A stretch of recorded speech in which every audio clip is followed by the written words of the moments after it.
Democrats don't believe in the right to self-defense. Pandemic panic 2.0 is upon us. Are face mask mandates constitutional? Justice Roberts betrays the Constitution. Was there a Russian bounty on U.S. troops? And the Washington Post's best fact check ever.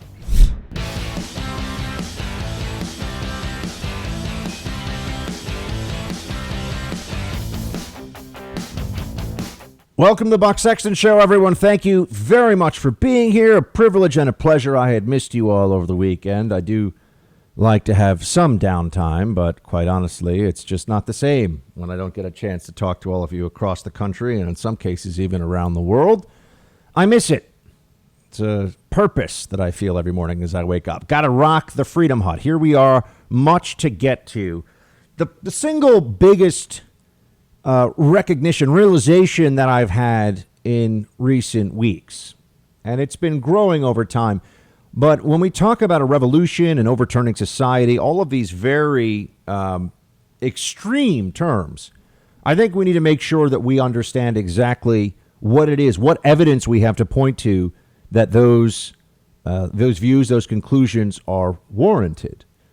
And that then brings me to what I see happening increasingly with the left, the Democrats. And again, those terms are interchangeable. The Democrats are the left are Democrats. The left just encompasses a little bit more than the mainstream Democrat Party.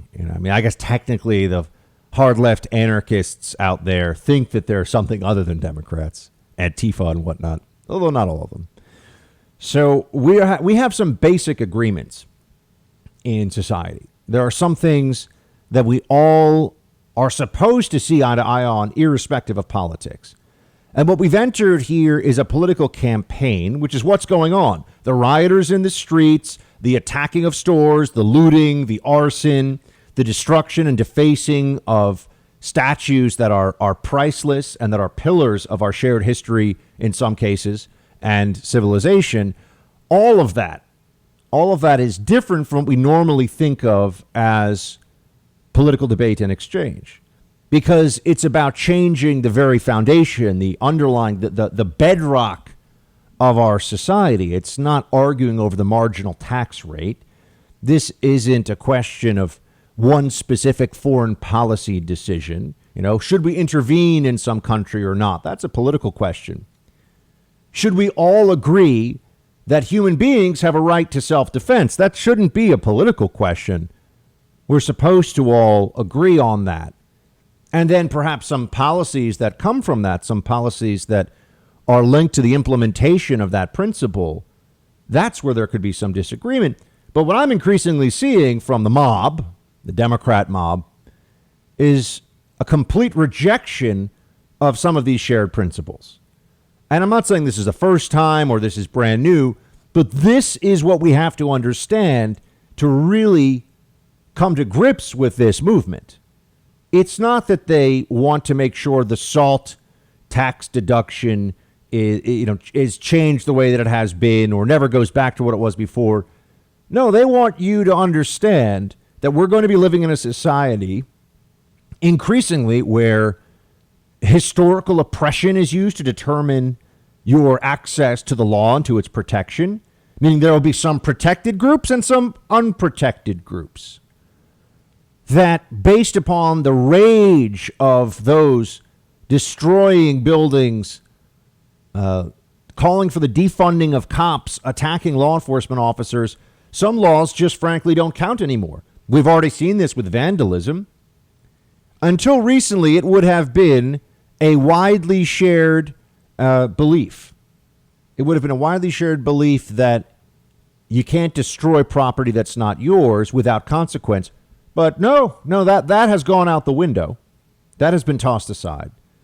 And until recently, if you were in credible fear of your life as well as your property, you would be able to at least mount some defense of that.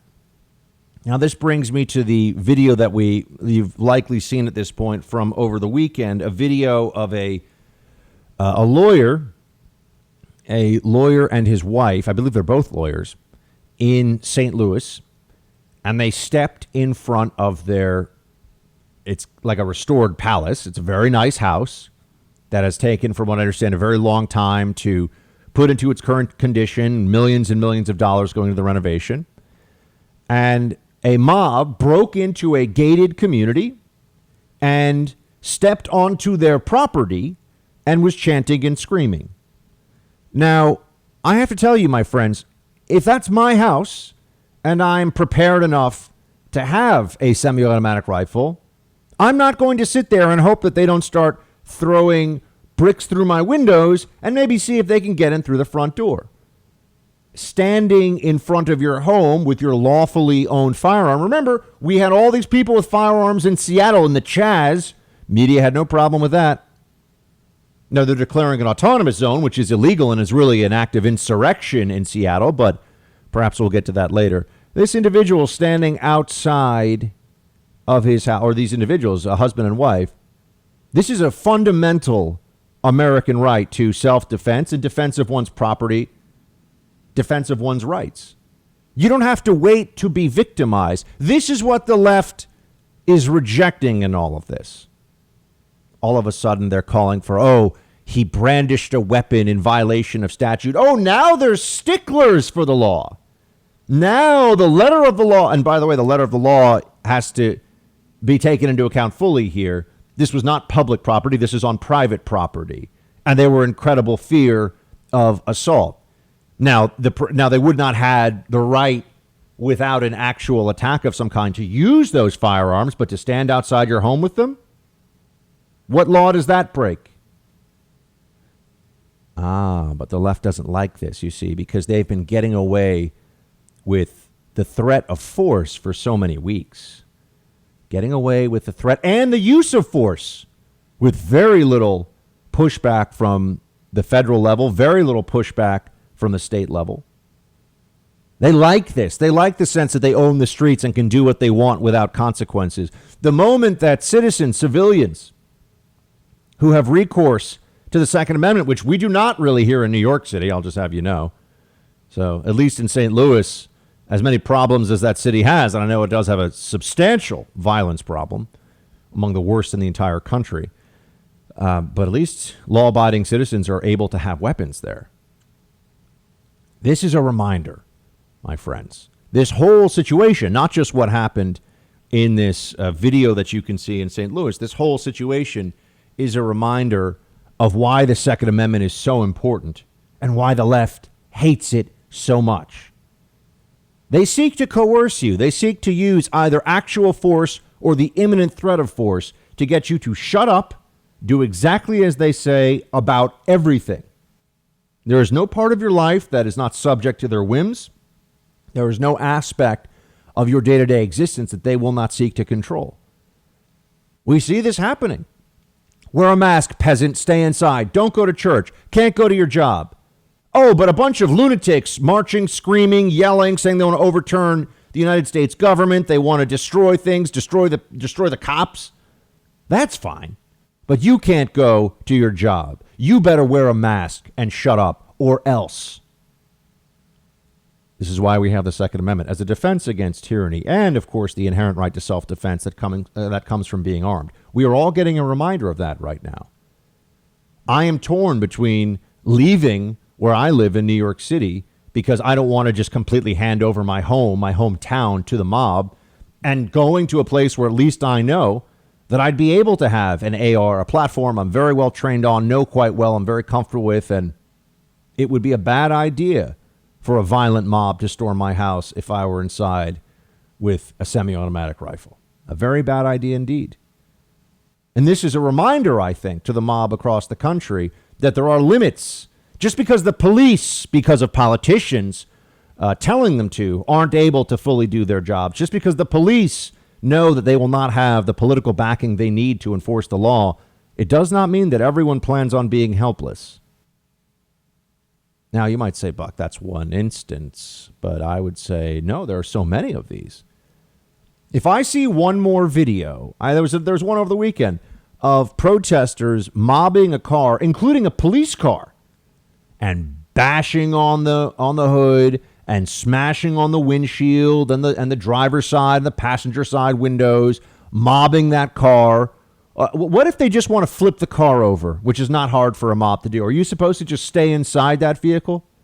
You're supposed to wait until you're turned upside down, completely helpless, and then hope that the mob doesn't drag you out and beat you to death. The Democrats say yes. These cowards, these complete and utter moral failures from the billionaire libs out there and the millionaires in the media at CNN and MSNBC and CBS News and ABC and all across corporate America, moral cowards. Oh, they would call the police right away. They would want private security. But you, peasant, you're supposed to wait in your vehicle until it is flipped upside down, you're helpless, and then just leave yourself to the mercy of the mob that has already committed destruction, vandalism, assault, menacing. Leave yourself to the mercy of the mob and hope that they don't decide to make an example of you, perhaps in front of your wife or children. No, that's not the country we're going to be living in. This is going to get to a point where they will learn a very unfortunate lesson if this continues, whether it's from law enforcement or another law-abiding citizen who says, I'm not going to be a victim of this. I'm not going to wait until they, shatter my nose and put me in fear for my life and then go in and loot and ransack my business because they hate the cops so much. Oh, because of all of the what? The what? What are all these protests even about? The evil statues?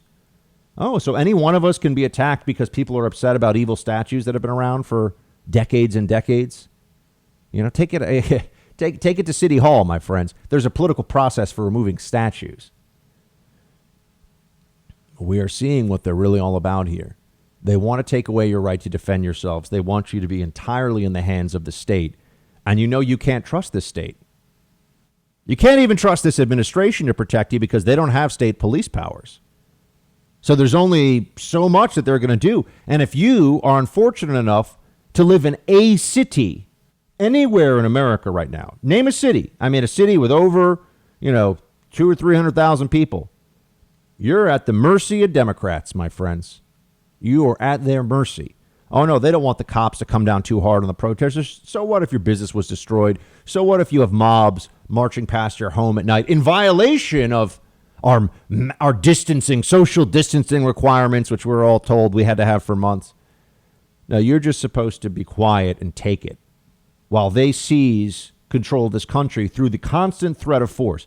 Do these protests without the Antifa, without the BLM, most hardline elements that are saying that cops are evil and that then go break things and loot things and threaten people and scream curses at the police. Without them, no one even pay attention to this because the message isn't a good one. The message is worthless and it constantly changes because the real message is we are the mob. We are the Democrat Party. We hate Trump. We need to be in charge. We're going to make it so we are in charge. You don't have a choice in the matter.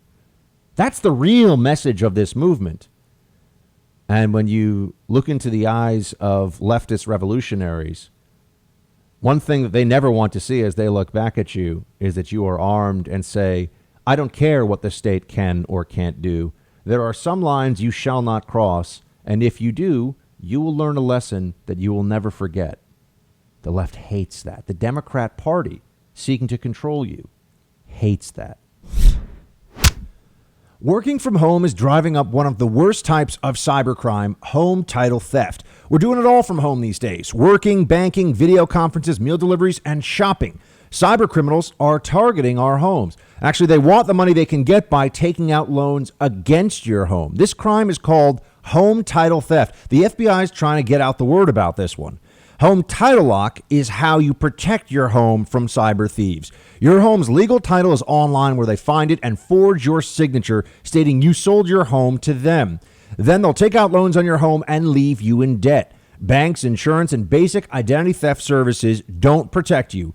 Home Title Lock puts a virtual barrier around your home's title. Protect your home now. Go to HomeTitleLock.com and register your address to see if you're already a victim and use code BUCK for 30 days of protection free so you can help through this crisis. That's HomeTitleLock.com. Use code BUCK.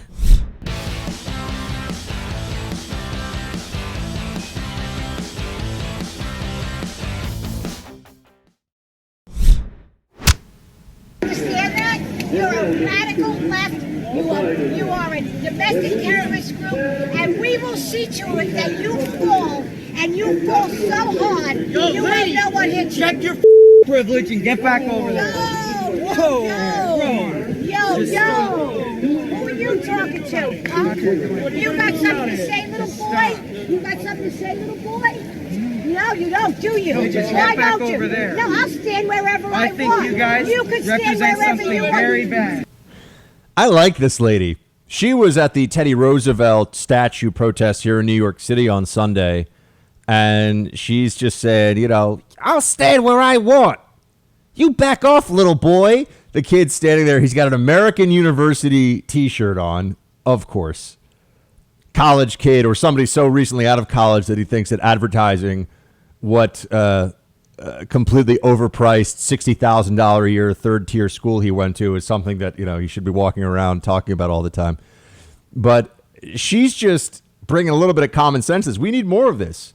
We need more people to say, what are you talking about? I can stand wherever I want. I can say whatever I want. Notice how this, remember, he's a counter-protester. There's just people gathering at a protest, but the libs can't allow other people to have a protest without showing up and going, "Wah!" and screaming and acting like spoiled children. Doesn't matter what age they are. They act like spoiled children.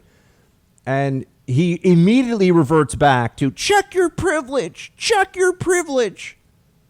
What does that even mean? How does that have any bearing on this discussion where she's saying that I want this Teddy Roosevelt statue to stay? I'm entirely peaceful. Notice how the conservatives get together for the Teddy Roosevelt statue.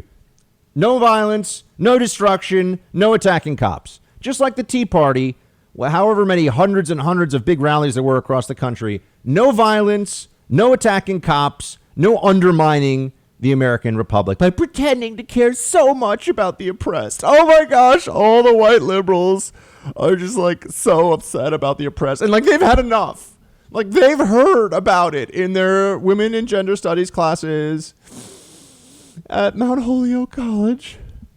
And the police are just like a weapon of authoritarian colonialism. And I just feel like, oh my gosh, what are we? Come on. Let's all live in the real world. Let's all deal with what we are supposed to all want. This is what the American people are before this madness. Before people were saying things like, check your privilege. That's an act of white supremacy. Really? Liking the cops, thinking that law enforcement, perhaps the single most essential public service that anyone can provide in any neighborhood, anywhere. And the public sector, certainly. I know. Firefighters, you're great too. But come on. Check your privilege. There are the things that we're all supposed to agree upon. We want to live in safe neighborhoods. We want there to be order in the streets. We want to be able to be peacefully in our own homes without fear of attack. We want to be able to open and run our business without fear of destruction or, being shut down by the mob or by the state because they're panicking because of the mob. These things are all being taken away. This is all, there's not this common ground that usually exists in American politics. We are dealing with extremists. You have to remember this. We are dealing with extremists. They just happen to be a part of the Democrat Party. But that does not mean that they are not outside of what we had agreed was America for a very long time. That they're not pushing for things that in a more sane period would be considered anathema, outrageous, absurd. Defund police. No intelligent person can think that that's a smart strategy or policy, particularly in a large city where there's a lot of crime. The libs, the Democrats are saying it now. No common ground from them.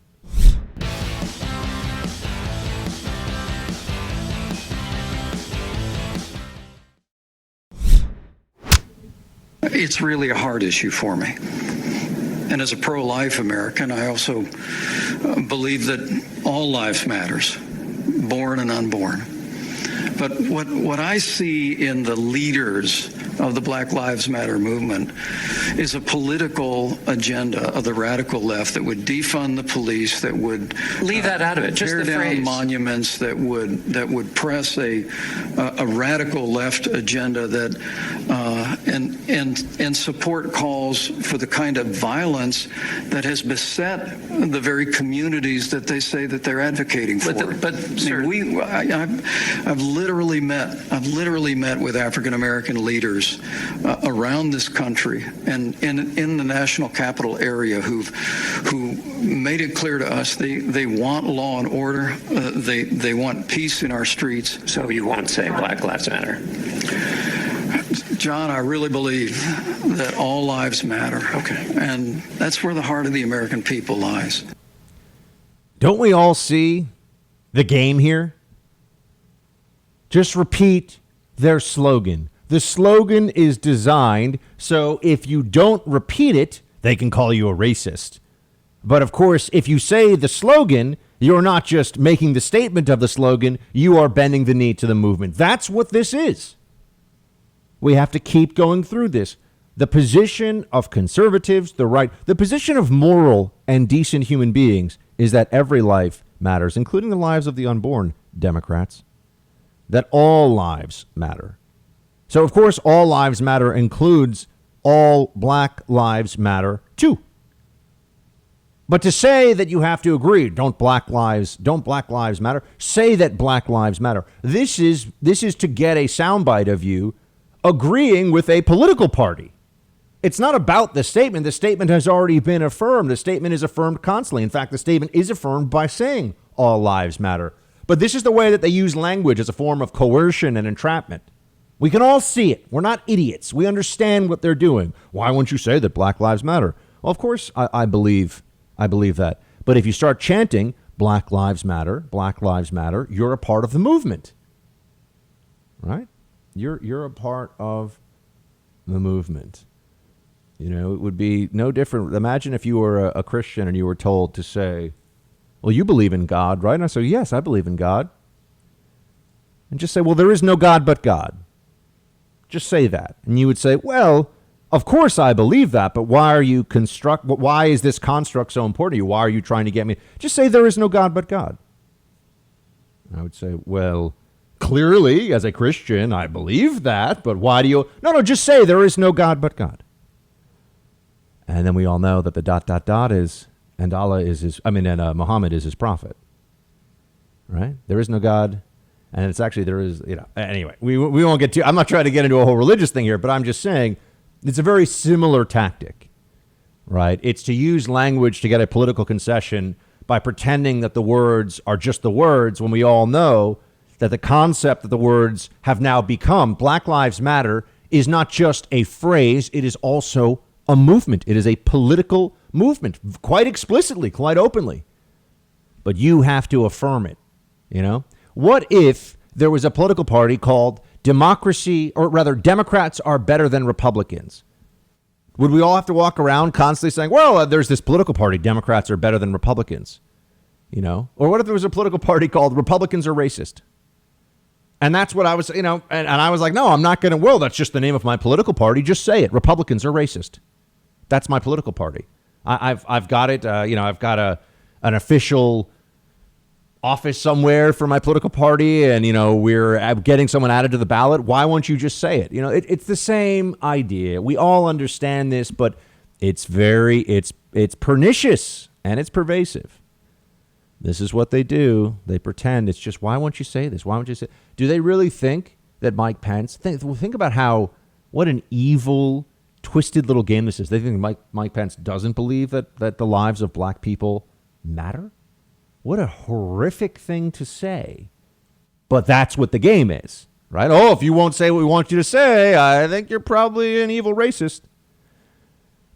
It's disgraceful. The political movement of Black Lives Matter, we've already seen the results of it.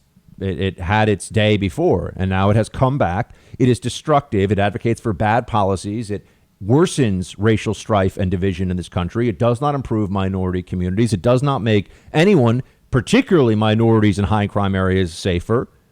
And all it does is erode social trust. It makes the law seem like it's a weapon of oppression when it's not. And it makes us all trust one another less and wonder if we even have the same goals for society in mind. That's what the movement ends up doing. But all it takes is just A name that in and of itself is used as a tool of propaganda when there is zero disagreement with the actual words. Of course. But they know this. And then there's just the stupid policies that come from it, which the Democrats are all about. Notice that I have not heard a single prominent Democrat have one really angry word of criticism about not just Black Lives Matter, the movement. I mean about the looting, the rioting, the violence. No, it's always, the protest was peaceful. Oh, that's how they're going to play it, huh? Mostly peaceful is actually what they say, because it wasn't peaceful. Here is, though, Nancy Pelosi telling us all about how much the legislation she's passing would do for America. Play 14. I think George Floyd's murder would have been prevented if our bill that we have now is were the law of the land. And that's what we're talking about, is how we go forward. I don't have any. I have no. No, I do not. I do not. I'm telling you, we're talking about something that is an incident that everybody saw, the martyrdom. Everybody saw 8 minutes, 46 seconds of a knee on the neck. That should, and then they come up with a bill that says, or the president comes out with his whatever it is, saying no chokeholds, but maybe some. I want to understand, how would Nancy Pelosi's bill save George Floyd's life exactly? I have yet to hear a single cop say that was proper procedure or that. But this is what Democrats do, right? There's a mass shooting somewhere. Let's change gun laws that wouldn't have stopped that mass shooting, but, everyone's upset. Let's change gun laws that won't prevent any actual crime, but it'll agitate lawful gun owners and the NRA, and so it's worth it to exploit this moment of heightened emotion for that. Federal bills to address law enforcement, when if you look at a graph of violence in this country over the last 30 years, it has been going steadily down. Our cops are overwhelmingly doing a fantastic job of keeping order and safety in our country. And the only real exception to that you can point to, I think this is certainly worthwhile, comes to us courtesy of Democrat control. That the Democrat Party that is in charge of, this was the big line, the Democrat Party is in charge of the 20 most violent cities across the country. And I think this may be one of the greatest Washington Post fact checks of all time. The Washington Post looked at Trump's line that the 20 most violent cities across the country are controlled by Democrats, and that was what Trump said. And there was a big, oh gosh, this is the greatest Washington Post fact check of all time. That's not true.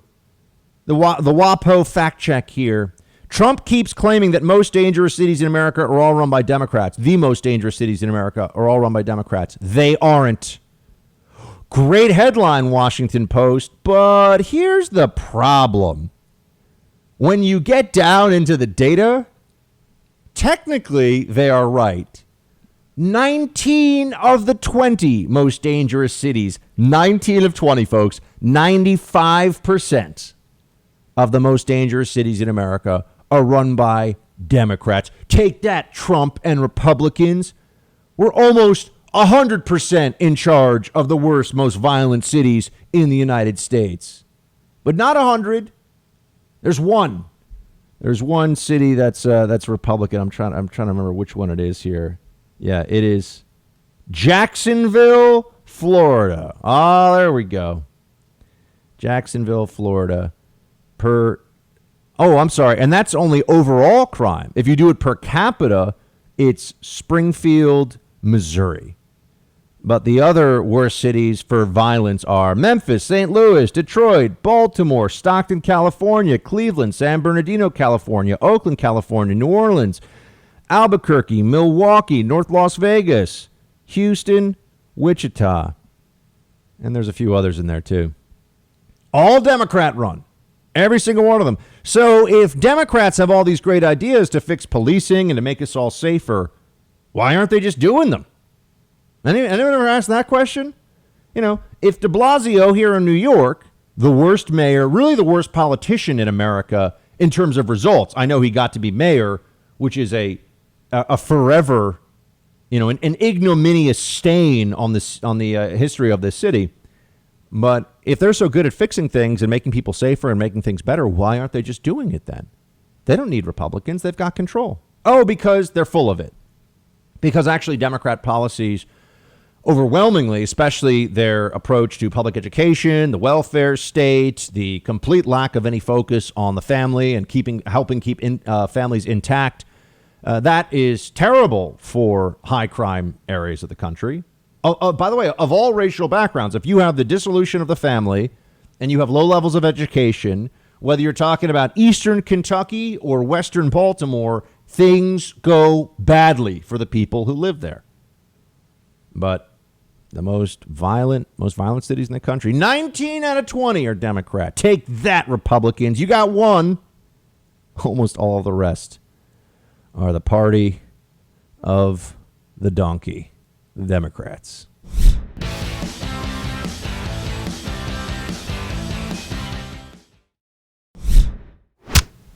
Well, Joe Biden doesn't really have much of an agenda. Joe Biden is hiding out in his basement. He has been a weather vane for the Democratic Party fads and fashions for the last 50 years. That's why he was always soft on communism and the Soviet Union. That's why he always voted to outsource our jobs to China, why he still, to this day, says that China is not one of our competitors. But that means when he gets in office, he is simply going to be a vessel for the radical left of the Democratic Party, whether it's Elizabeth Warren's economic policies or the mobs that we see in the streets tearing down statues in an instance of mob violence, or passing a D.C. statehood bill. Cotton is at least a fighter. I feel like the Republicans in office right now and some of the top people around Trump and on this campaign are not fighters. There's a lack of, there's a lack of urgency and ferocity in the message. But Cotton understands, Senator Cotton, what's at stake, because he also knows that this Joe Biden decision was very deliberate by the Democrats. Joe Biden is someone who can get a large turnout from the black community. And Joe Biden, once he's in office, right? So that's step one. And then once he's in office, Joe Biden will do whatever the Democrat apparatus wants him to do. Whatever they decide, he will go along with. There's nothing that he will say, okay, come on. Now, you might say, oh, but look at Trump and everything. And I say, look, Trump, I remember I sat on the Bill Maher panel, and it was a rough week the second time that I did it, because the people were just dumb and delusional that were sitting next to me, and just petty and saying like unserious and ridiculous things. And when there's four of them, you're kind of just like, what's going on here? But I remember that the story that E.J. Dionne from the Washington Post, who's just a clown, not very bright. I don't know why anyone thinks he's got anything worthwhile to say. E.J. Dionne said that, this is the most radical Republican Party. And he's written a book on this, of course, the most radical Republican Party of all time. Look at the Trump presidency. What's radical about it? Trying to actually build a barrier on our southern border, which we've now been told, because we've had the argument about this publicly, walls do work, the fence does work.